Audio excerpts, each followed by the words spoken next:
नमस्ते, आप सभी दर्शकों का बहुत बहुत स्वागत है। आपके साथ मैं हूं जयप्रकाश शर्मा। यूपी मांगे उत्तर लेकर कट्टरपंथी विचारधारा मौलाना हद की पार, यह आज की लाइन है। एक मौलाना जो बिहार से आते हैं, उन्होंने सीएम योगी पर, उनकी माताजी पर क्या टिप्पणी की और कैसे गौ माता को लेकर उन्होंने बहुत सारी बातें कही और इस पर आज बवाल देखने को मिला है। तो आज इसी मुद्दे पर हमारी बात हो रही है। यूपी में कानून से खिलवाड़ करने वालों के लिए योगी ने पहले से सख्त संदेश दे रखा है। कानून तोड़ने वालों का इलाज भी योगी फोर्स करती है। अब यूपी के इस सख्त कानून को लेकर बिहार के एक मौलाना ने अमर्यादित टिप्पणी कर दी है, वो भी सीएम योगी की मां और गौकशी कानून को लेकर। अब इस मौलाना का इलाज भी तय हो गया है। इसी मुद्दे पर हम चर्चा करेंगे, लेकिन पहले ये रिपोर्ट आप देखिएगा। रमजान का पाक महीना, लेकिन एक बदमिजाज मौलाना के नापाक बोल फूट रहे हैं। योगी जी की अम्मा का गोश्त लिया के खा देते। यूपी में गौकशी बने कठोर कानून पर भी इस मौलाना ने विवादित टिप्पणी की है। तो उनकी ये घुटने से नीचे छेद करने का ऑर्डर, गोली से छेद कर। ये बिहार का मौलाना अब्दुल सलीम है, जो यूपी के मुख्यमंत्री योगी आदित्यनाथ को चैलेंज कर रहा है। इसकी इतनी हिमाकत कि विवादित तकरीर के दौरान अमर्यादित टिप्पणी करता है, रमजान के दौरान आयोजित जलसे में जहरीले बोल बोलता है। मौलाना ने यूपी में गौकशी कानून को लेकर मुसलमानों को भड़काया। अगर 250 ग्राम तक पाया जा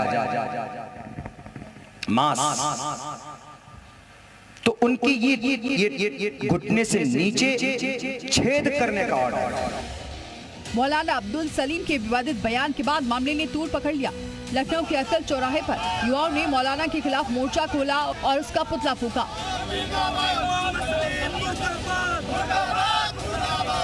दूसरी ओर आलमबाग थाने में मौलाना के खिलाफ FIR के लिए तहरीर दी गई है।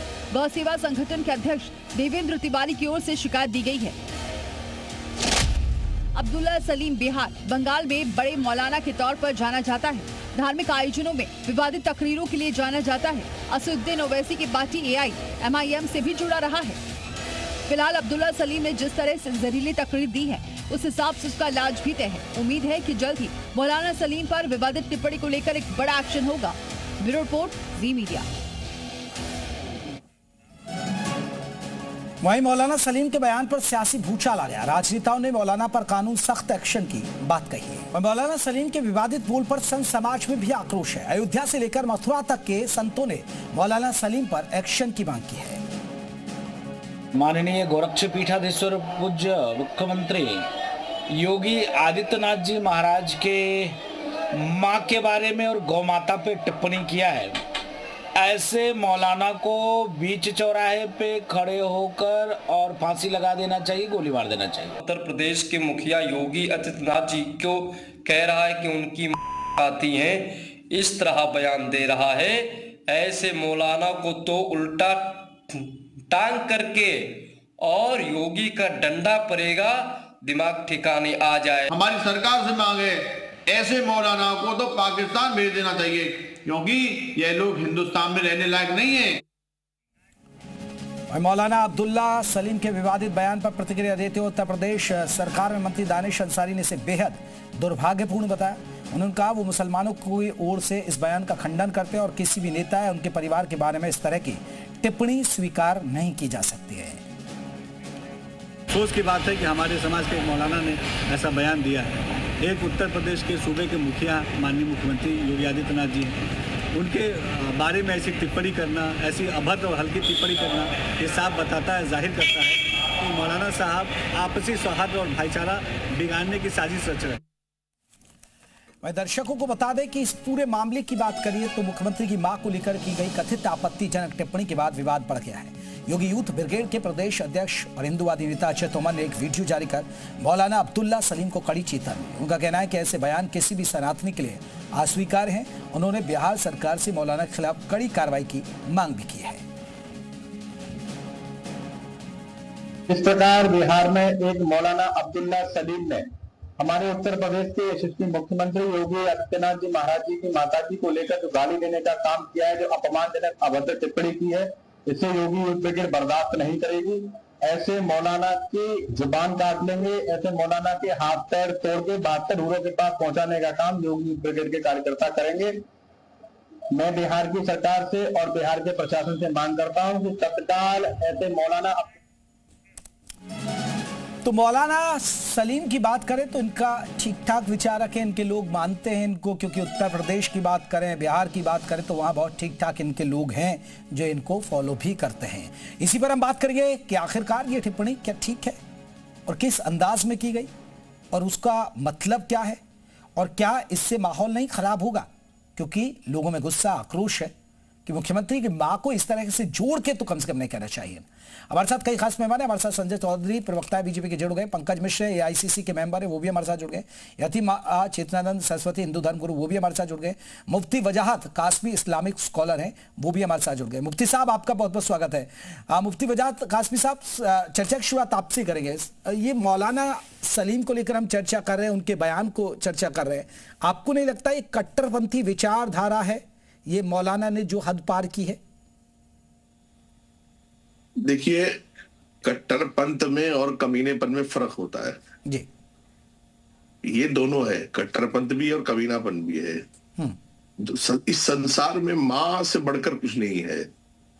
माँ तो माँ ही होती है और माँ का दर्जा कोई नहीं ले सकता। माँ के पैरों तले जन्नत है, ऐसा इस्लाम ने बताया है, हमारे रसूल सल्लल्लाहु अलैहि वसल्लम ने बताया है। और मैं दोनों तरफ से बात करूंगा। बिल्कुल, अगर उन्होंने जो हमारी रियल माँ है, योगी जी की माँ, अगर उनके लिए बोला है तो आपत्तिजनक है ही है वो तो, लेकिन अगर गौ माता के लिए बोला है तो भी आपत्तिजनक है, चूंकि उन्होंने देश के 100 करोड़ सनातनियों की जो भावना है और जो उसका उनके दिलों में गौ माता का सम्मान है उसको ठेस पहुंचाई है। बिहार सरकार को उन पर कार्रवाई करनी चाहिए। ऐसे मौलाना जो ये भाईचारे को खराब कर रहे हैं, जो माहौल को खराब करने की कोशिश कर रहे हैं, वो भी रमजान के महीने में।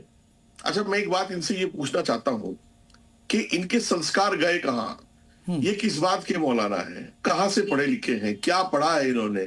इंसान को शिक्षा तो इंसान बनाती है ना, तालीम तो इंसान को इंसान बनाती है, हैवान नहीं बनाती है। इंसान को संस्कार तो अदब सिखाते हैं, और माँ के लिए अगर किसी के सीने में अदब नहीं है, किसी के दिल में माँ के लिए अदब नहीं है, तो मैं समझता हूं कि फिर ये बहुत ही भोंडी और घटिया बात है। फिर ऐसा इंसान ये जो तकरीरें कर रहे हैं, जलसों में जा रहे हैं, प्रोग्राम कर रहे हैं, वचन पर वचन कर रहे हैं, इसके भी लायक नहीं कि मुसलमान कौम भी ऐसे लोगों को बढ़ावा ना दे, ऐसे लोगों की तकरीरें ना सुने कि जो माँ का ही सम्मान नहीं। मुफ्ती साहब, आप मानते ना फिर ऐसे तो माहौल खराब होता है ना। चलिए, एक माँ का देखिए उन्होंने किस संदर्भ में कहा, उन्होंने उनकी माँ का जिक्र किया है, लेकिन अगर गौमाता के लिए भी कह रहे हैं, गाय के लिए भी कह रहे हैं, तो ये तो एक पिन पॉइंट हो गया बेवजह, क्योंकि उनको पता है कि हिंदू गाय को अपनी माता मानते हैं, गाय को पूजते हैं, और अगर ये तो एक पिन पॉइंट होगा कि भाई पिन आप चुबो दीजिए, माहौल खराब कर दीजिए। मुफ्ती साहब, ये गलत है ना? ऐसे लोगों पर एक्शन होना ही चाहिए। देश के 100 करोड़ लोगों का अपमान है।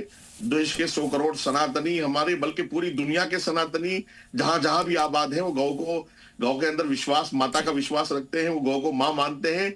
तो ये दोनों तरीके से अपराध, मैंने बताया ना कि बहुत ही घिनौना अपराध है दोनों तरीके से। अगर रियल माँ को कहा तो भी अपराध है और गौ माता को कहा तो भी अपराध है।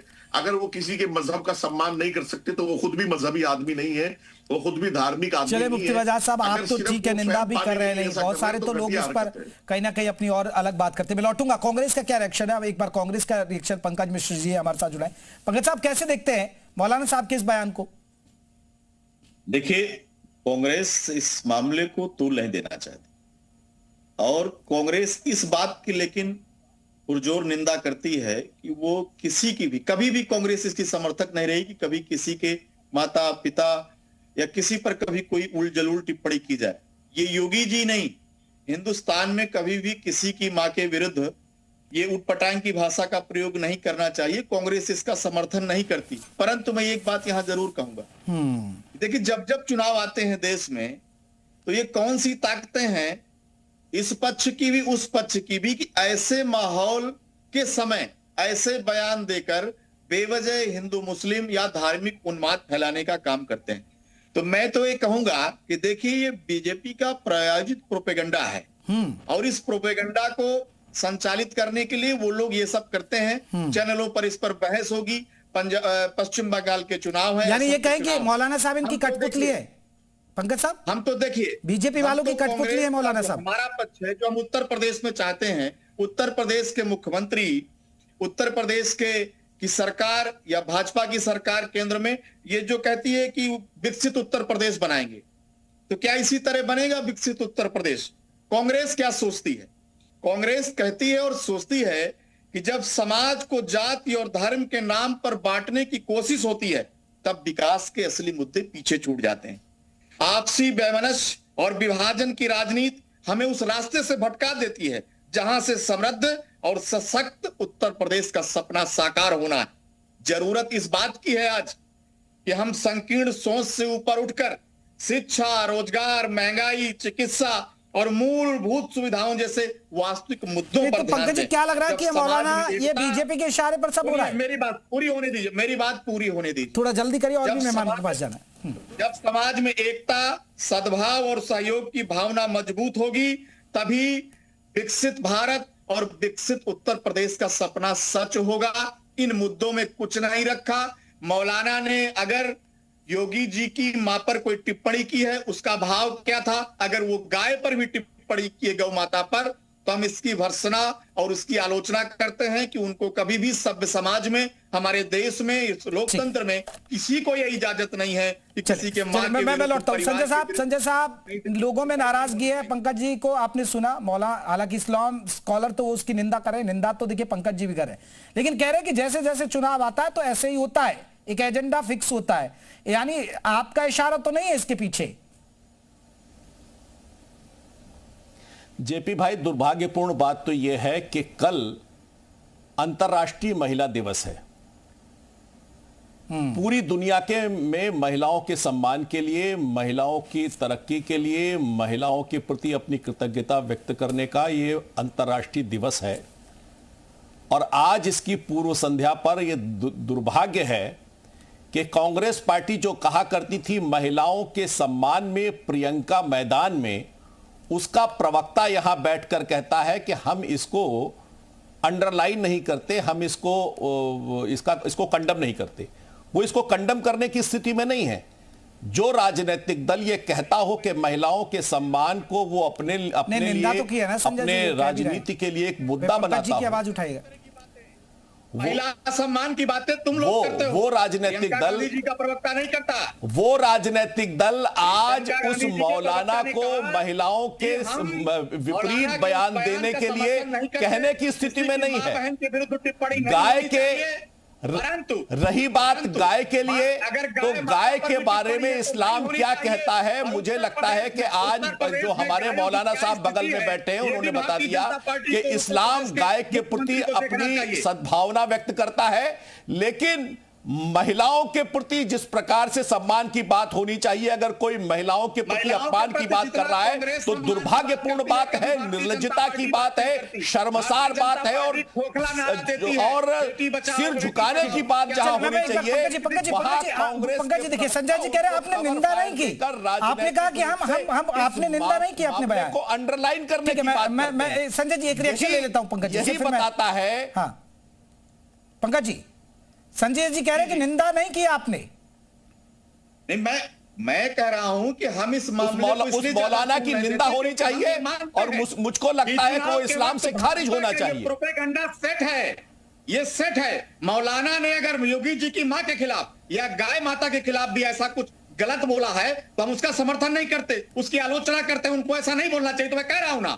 लेकिन मैं ये भी कह रहा हूं कि जब चुनाव आते हैं देश में किसी राज्यों में, अभी देखिए पश्चिम बंगाल, असम में चुनाव होने, लीजिए मौलाना साहब प्रकट हो गए। ये भाजपा का प्रायोजित प्रोपेगेंडा है। चले, प्रायोजित है।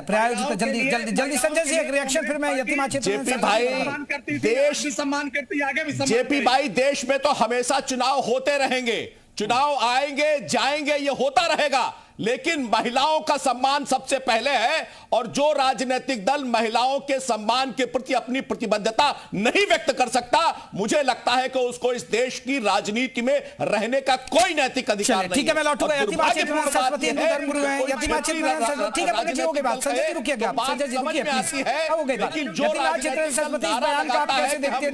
कांग्रेस के सम्मान के लिए खड़े होते हैं और ये चुनावी राजनीतिक चल, ठीक है पंकज जी रुकिए, सम्मान के संजय जी हो गई बात पूरी। पंकज जी रुकिए, फायर देने का काम करता है। और भी मेहमान है, ठीक है ठीक है। यतिमा चित्ररंजन सरस्वती जी जी, शर्मा जी देखिए, ये लोग आदमखोर कुत्ते हो चुके हैं। ये इनको मांस चाहिए, चाहे माँ का मिले चाहे गाय का मिले। ज्यादा हैवी शब्द हो गया चित्ररंजन सरस्वती, बहुत ज्यादा है।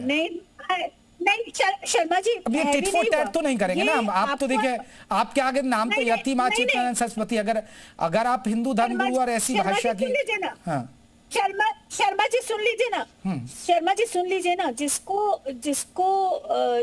जो शब्द प्रयोग किए गए वो हैवी नहीं लगते हैं आप लोगों को? जिस तरीके की भाषा का प्रयोग किया गया, चाहे वो योगी जी की माँ हो या मेरी माँ हो या किसी और की माँ हो या आपकी माँ हो, गोश्त का क्या अर्थ है? किसका गोश्त चाहते हैं ये लोग? हमारी महिलाओं का, हमारी माताओं बहनों का। तो जो गोश्त चाह रहे हैं, जो जीवित महिलाओं का गोश्त जिसको चाहिए, वो आदमखोर नहीं है तो और क्या है? और यहाँ कांग्रेस के प्रवक्ता बैठकर ये कह रहे हैं कि बीजेपी के द्वारा प्रायोजित है ये। मतलब कौन चाहता है? आम शर्मा जी किसी भी राजनीति के लिए क्या अपनी माँ का गोश्त किसी को परोस सकते हैं? मैं परोस सकती हूँ क्या? कैसे बात करते हैं आप? आपको ये सुनने में हैवी लग रहा है, वो वहां बैठ कर, लेकिन ठीक है ना, अब आप उनकी भाषा गलत है तो उसका जवाब उस भाषा में हम थोड़े देंगे ना। भाषा गलत नहीं है शर्मा जी, भाषा गलत नहीं है, मंशा गलत है। मैं वही आपको समझा रही हूँ। इनकी मंशा है कि सनातनियों के घर में बैठी हुई महिलाओं का गोश्त इनको परोस कर दे दिया जाए। और हमारा दुर्भाग्य है कि हमारे राजनीतिक दल इस पर सिर्फ अपनी राजनीतिक रोटियां सेकते हैं। चलिए, मैं एक रिएक्शन में मुफ्ती वजाहत कासमी साहब, मुफ्ती साहब, पंकज जी को आपने सुना, वो कह रहे कि ये एक प्रायोजित है और कि चुनाव है तो इसलिए कहीं ना कहीं पर्दे के पीछे खेल होता है, हिंदू मुसलमान कराइए, मुद्दों से ध्यान भटकाइए। क्या, पहला सवाल यही है, क्या आप इत्तेफाक रखते हैं इस पर? नहीं, बिल्कुल इत्तेफाक नहीं रखता हूं। हर बात को चुनाव से नहीं जोड़ना चाहिए। और मैं देखता हूं कि सारी बात कह करके ये लोग फिर लेकिन कह करके अपना मंशा जो रखते हैं ना, वो अच्छी बात नहीं है। ये बात जो है, ये सम्मान से जुड़ी है, ये बात अकीदे से जुड़ी है, आस्था से जुड़ी है, माँ की ममता से जुड़ी है, माँ की मोहब्बत से जुड़ी है, औरत के इज्जत से, औरत के सम्मान से जुड़ी है। इस पर तो राजनीति नहीं होनी चाहिए। और जो हमारी बहन साध्वी जी कह रही थी, अभी जो भी कुछ कह रही थी, अगर कुत्ता काट ले साध्वी जी, तो कुत्ते को हम काटते नहीं है वापस। जो लोग इस तरह के कुत्ते हो चुके हैं, हम उनको वापस नहीं काटेंगे। हमारा संस्कार उनको गालियां देने वाला नहीं है। हम उनकी माओ का भी सम्मान करेंगे, अपनी माओ का भी सम्मान। मुफ्ती साहब देखिए, बहुत अच्छी बातें कह रहे हैं। मैं मुफ्ती वजाहत साहब, एक मेरा सवाल, आपने ठीक है, आप जैसे अच्छे मुस्लिम इस्लामिक स्कॉलर होंगे तो वो ठीक है, लेकिन ये सोच हर इस्लामिक स्कॉलर की नहीं है, हर मुस्लिम धर्मगुरु की नहीं है। आप बताइए, मैं आपकी लकीर को बड़ा करता हूं, 100 करोड़ आपने कहा, 100 करोड़ सनातनियों का जिक्र किया, 100 करोड़ हिंदुओं की आबादी, उसी हिंदू की आबादी में प्रताड़ित कौन है? हिंदू की बेटियों के साथ लव जिहाद होता है। हिंदुओं के आप देखिए, आप यूरिन मिला रहे हैं, आप कोई जूस में क्या कुछ थूक रहे हैं, रोटियों में थूक रहे हैं, वो है। अगर टारगेट किया जाता है मुस्लिम ही, आप देखिए आतंक की कनेक्शन निकलता है, कोई डॉक्टर निकल रहा है, कोई वकील निकल रहा है, लव जिहाद की शिकार हो रही है, वो हिंदू बेटियां हो रही है। ये सोचने वाली बात नहीं है क्या मुफ्ती वजाहत साहब? अब आप गौ माता को लेकर सवाल उठा रहे, तो आप एक मुख्यमंत्री की मां को कटघरे में खड़ा कर रहे हैं। डल जाने पर, एक महीना पर, रंग डल जाने पर तरुण खतीक नाम के लड़के को बिल्कुल, हाँ, वो दिल्ली का आप मामला जो कह रही है, हाँ, यतिमा चित्ररंजन, मैं ले रहा हूँ, सवाल ले रहा हूँ ना, मैं उसी पर ले रहा हूँ ना, यहाँ ये हो रहा है। ठीक है, एक बार सरतन से जुदा हो जाता है। मैंने हर मुद्दे पर, चाहे वो पहलगाम हो, वो रेड फोर्ट हो, या अभी जो खामेनेई साहब का मातम कर रहे थे या वो लोग हो, मैंने हर मुद्दे पर बहुत खुल करके बात की है। मैं एक बात हमेशा कहता हूं, हमारे लिए राष्ट्र पहले है, देश पहले है, कानून पहले है, हमारे भाई पहले हैं, हमारा मुल्क पहले है। तो इसलिए ये बौखलाहट सामने आती रहती है और हर मौके पर आती है। अब जैसा होली पर छोटे बच्चे के साथ जो जुल्म हुआ, तरुण के साथ जो हमारी बहन कह रही है, वाकईतन उसको फांसी की सजा होनी चाहिए और उसके घर पर बुलडोजर चल जाना चाहिए था अब तक, लेकिन पता नहीं देर क्यों हो रही है। और हम जुल्म के खिलाफ इसी तरह लड़ते रहेंगे। ले मुफ्ती वजह साहब यही तो बता, मैं जानना चाह रहा हूं ना, आप तो इस्लामिक स्कॉलर है, इस्लाम ये कहां देता है? इतनी कट्टरता कहां से आ रही है? इतने कट्टर बयान, इतनी कट्टरता सोच। अब देखिए सलीम वाजपेयी का केस देख लीजिए, वो तो मुस्लिम थे, उन्होंने तो एक्स लिख लिया था, उनकी तो गर्दन काट दी इन लोगों ने। जेपी भाई, आप भूल क्यों रहे हैं कि दुनिया में जितने टॉप आतंकवादी संगठन हैं, वो दाइश हो, लश्कर तैयबा हो, जैसे मोहम्मद हो, हिजबुल मुजाहिदीन हो, वो सब मुस्लिम हैं। आपको ये जानकारी भी होनी चाहिए। इसलिए आप कट्टरता पर किसी दिन मुझे अलग बुलाइएगा आधा घंटा, तो मैं डिटेल में पूरा नॉलेज के साथ आपको बताऊंगा, ताकि देश सुन सके कि कट्टरता कहां से आई है और वो क्यों फैल रही है। इसका जवाब 1-2 मिनट में नहीं दिया जा सकता। दुनिया के जितने टॉप 10 संगठन आतंकवादी हैं, उन सब का ताल्लुक, उनके सबके नाम जो है वो मुसलमानों के नाम पर है। वही तो मैं पूछा मुफ्ती साहब, ऐसा क्यों? मुसलमानों को फिक्र करनी होगी इस बात पर। नहीं, ये एक चिंता का विषय नहीं है। बिल्कुल, मैं तो कह रहा हूं कि सारे जिन लोगों का मिंबर पर कब्जा है, मस्जिद मदरसों पर कब्जा, उनको चिंतन करना होगा, मंथन करना होगा, वरना तो पूरी दुनिया में ये वबा फैल जाएगी। मुफ्ती वजह साहब आ रहा हूं। संजय जी कुछ कहना चाह रहे हैं, फिर मैं पंकज जी का रुख करूंगा। जी संजय जी। जेपी भाई, मैं मुफ्ती वजाहत साहब की तारीफ करूंगा कि वो ठीक बात कह रहे हैं, लेकिन ठीक बात एकदम ठीक बात होनी चाहिए। जैसे मुफ्ती साहब हैं, मुफ्ती साहब ये जो बोल रहे हैं आपके बिहार के मौलाना, ये इस्लाम को के खिलाफ बोल रहे हैं, इस्लाम की मान्यताओं को नष्ट कर रहे हैं। और जो आदमी इस्लाम की मान्यताओं पर नहीं कर रहा, उसको फतवा निकालकर इस्लाम से बाहर कीजिए। आप ऐसी लकीर खींच के दिखाइए कि इस्लाम को न मानने वाले, इस्लाम के सिद्धांतों का विरोध करने वाला आदमी इस्लाम का चोला पहनकर शैतानी हरकतें नहीं करे। इसलिए बड़ी लकीर खींचिए। और आप तो मुफ्ती हैं हुजूर, और मुफ्ती हैं, इसलिए आपका यह रिस्पॉन्सिबिलिटी है कि ऐसे आदमियों को फतवा देकर इस्लाम से खारिज कर एक बड़ी लाइन खींचिए, ताकि आने वाले समय में कोई भी इस्लाम के सिद्धांतों के विरोध में न गाय के खिलाफ, मुफ्ती साहब इस पर जवाब ले। ये कभी मैंने तो कोई फतवा सुना नहीं सर, इस पे तो ऐसी बातें, जब कोई इतनी कट्टरता की बात आती है तो मैंने तो कहीं फतवा नहीं सुना। आप लोग ये जरूर कहते हैं कि इस्लाम ये नहीं सिखाता, मुस्लिम समाज में ये नहीं है, कुरान में ये नहीं लिखा है, बावजूद इसके हो जाता है। नहीं, फतवा देना अलग विषय है, लेकिन मैं तो ये कहता हूं कि अगर सारे इस्लामिक स्कॉलर, ये जो हमारे बड़े संगठन हैं, अगर वो भी निंदा करें और ऐसे लोगों को तंबीह करें, तो ये बातें बंद हो जाएंगी। लेकिन आप ये देखना कि जिस तरह ये, मैं ना थोड़ा सा वक्त मुझे चाहिएगा जेपी साहब, जैसा मैंने मिसाल देनी है आपको। खामेनेई साहब की मौत हुई ईरान में, लाखों लोग हिंदुस्तान में निकले, लेकिन जब पहलगाम हुआ, पुलवामा हुआ, रेड फोर्ट का ब्लास्ट हुआ, तो ये लोग सब बाहर नहीं निकल पाए, ये सब अंदर थे।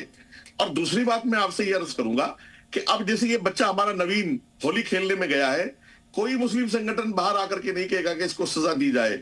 लेकिन अगर कोई ट्रेन में 2 आदमी लड़ रहे और उनमें से एक मुसलमान हो और उसको चोट लग जाए, तो वो मॉब लिंचिंग हो जाएगी। बहरहाल ये बहुत हमारे अंदर कमियों की बात है, हमें अपनी कमियां दूर करनी चाहिए और इनके खिलाफ वाकई फतवा आना चाहिए।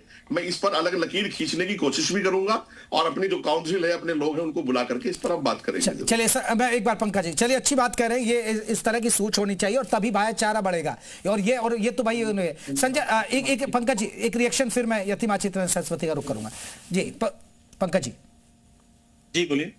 पंकज जी यही सवाल है, देखिए एक इस्लामिक स्कॉलर निंदा कर रहे, कड़े शब्दों में कह रहे हैं कि वाकई में मुस्लिम समाज के अंदर यह कट्टरता उनकी चिंता का विषय है, लेकिन आप इसे दूसरे नजरिए से देखते हैं, क्योंकि आप जैसी पॉलिटिकल पार्टियां वोट बैंक की चिंता में कर देती है, तुष्टीकरण की राजनीति खेलती है। देखिए, एजेंडा आप लोग तय कर देंगे, प्रोपेगेंडा पार्टियां तय कर देंगी, और जब बहस इन मुद्दों पर होने लगेगी, जो जब आप प्रोपेगेंडा करते हैं तो हम एजेंडा सेट करते हैं ना सर, जिनसे तो हर पॉलिटिकल पार्टी के साथ रहा है।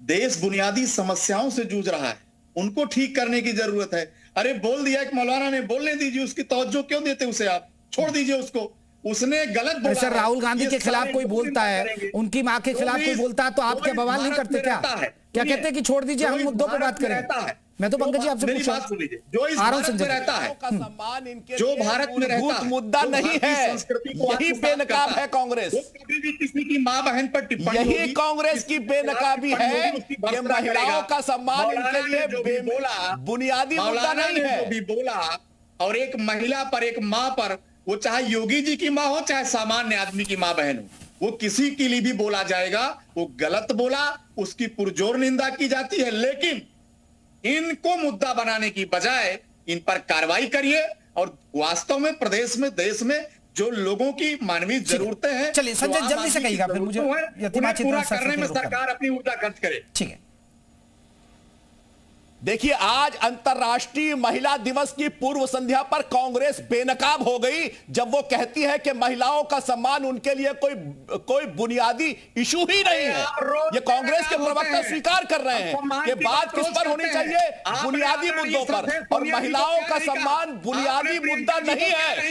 यही दुर्भाग्य है कि कांग्रेस आज गर्त में क्यों जा रही है, कांग्रेस का सत्यानाश क्यों हो रहा है, कांग्रेस क्यों इस देश में आज नेपथ्य में जा रही है, क्यों? क्योंकि कांग्रेस को लगता है कि महिलाओं का सम्मान कोई बुनियादी इशू नहीं है। और मुझे लगता है ये कांग्रेस की महिला विरोधी जो छवि है, महिला विरोधी उसका स्वरूप है, और महिला विरोधी जो आचरण है आज की डिबेट में महिला दिवस। ठीक है संजय जी रुकिएगा, पंकज जी रुकिएगा। देखिए, अभी आपने मुफ्ती साहब को सुना, और मैं तो इतने बरस से डिबेट कर रहा हूं, लेकिन मुफ्ती वजाद साहब जैसा इस्लामिक स्कॉलर मुझे कम ही टकराता है। यूं कहे विरले ही मिलते हैं इससे। अब ये सोच टीवी तक है या ये सोच टीवी के बाद भी है, ये मैं नहीं कह सकता। यतिमा चित्तरंजन सरस्वती। शर्मा जी देखिए, अगर टीवी के बाहर है तो बहुत कुछ सुधर जाएगा, लेकिन दिक्कत यही है कि न्यूज चैनल्स पे बैठ के ये बातें बहुत अच्छी लगती हैं, लेकिन जमीनी हकीकत तो इसके बिल्कुल विपरीत है। यहाँ तो हर व्यक्ति, हर वो कट्टरपंथी हमें खाने के लिए तैयार बैठा है जिसको हमारे अस्तित्व से ही दिक्कत है, जो ये चाहता ही नहीं है कि सनातन सरवाइव करे। और माँ की बात आती है, माँ के गोश्त की बात कर रहे हैं आप। मुझे तो लगता है कि कार्रवाई होनी चाहिए, और खारिज करने से या इस्लाम के कहने से या फतवा जारी करने से नहीं, दंडात्मक कार्रवाई होनी चाहिए। इतनी कठोर का, इन्हें अभी छेद का, गोली के छेद का मतलब पता नहीं है मौलाना को। इनको बताया जाना चाहिए कि जब गोली लगती है तो कैसा लगता है। नहीं, वो तो यूपी में होते तो अब तक इलाज हो जाता ना। यूपी में होते तो इलाज हो ही जाता। तो ये जो बात है, ये सीमाएं, भाषा सीमाएं पार कर रही है, और इनकी भाषा ये पता कि आप वही बोलते हैं। मैं इस पर चलिए, मुफ्ती वजाद साहब, मैं एक रिएक्शन। ठीक है यतिमा चित्तरंजन, आपका एक आखिरी कमेंट, क्योंकि मैंने कहा कि मैंने बहुत सारी डिबेट कर दी होंगी, हो सकता है मैं 500,000 डिबेट कर चुका हूँगा। मुफ्ती वजाद साहब, ऐसा इस्लामिक स्कॉलर जो अच्छी बातें करे, जो वाकई में कहे कि हाँ हमारे धर्म में हैं खामियां, वो मुझे बहुत कम मिलता है। अब वो टीवी पर हैं आप या पीछे, देखिए मैं तो सीधी बात साहब, मेरा पिछले 15 साल का रिकॉर्ड आप निकाल लीजिएगा, गूगल इसका गवाह है, यूट्यूब इसका इतिहास का गवाह है। मेरे खिलाफ राष्ट्रीय अंतरराष्ट्रीय फतवे हैं, मैं किन हालात से जूझ रहा हूं, मैं किस तरह कैदो बंद की जिंदगी गुजारता हूं, मुझे दिल्ली पुलिस किस तरह सुरक्षा देती है, मैं किस तरह परेशानियों से गुजरता हूं। परेशानी तो यूपी आ जाए, यहाँ सुरक्षा मिल जाएगी आपको, टेंशन मत लीजिए। नहीं, मैं बता रहा हूं, इस राष्ट्रीयवादी विचारधारा की पिछले 15 साल की मेरी एक तपस्या है। इसलिए आप उसको एक शब्द ये कहकर के कि टीवी से बाहर क्या और टीवी के अंदर का, प्लीज इसका मुझे दिखावे की जरूरत नहीं है। मैं एक अच्छा मुफ्ती हूँ, बेहतरीन स्कॉलर हूँ, और मैं कहीं करके खा सकता हूँ। मुझे टीवी पे कुछ बोलना, पीछे कुछ बोलना, इसकी जरूरत नहीं है। मेरा पिछले 15 साल का इतिहास है, पूरा देश जानता है कि जो मेरी जुबान पर है वो प्रैक्टिकली कर रहा हूँ, और मेरा अंतरराष्ट्रीय ताकतों से मुकाबला है आतंकवाद के मामले में। ये अच्छी बात है। मैं देखिए चर्चा को मैं यहीं खत्म कर रहा हूं, लेकिन देखिए जो बयान है, जो कट्टरता है, चाहे वो हिंदू धर्म के अंदर हो या मुस्लिम धर्म के अंदर, वो नहीं होनी चाहिए। अगर वो नहीं होगी तो भाईचारा अपने आप ही बढ़ेगा। बहुत बहुत शुक्रिया आप सभी मेहमानों का हमसे चर्चा करने के लिए। तो यूपी मांगे उत्तर में बस इतना ही। नमस्ते।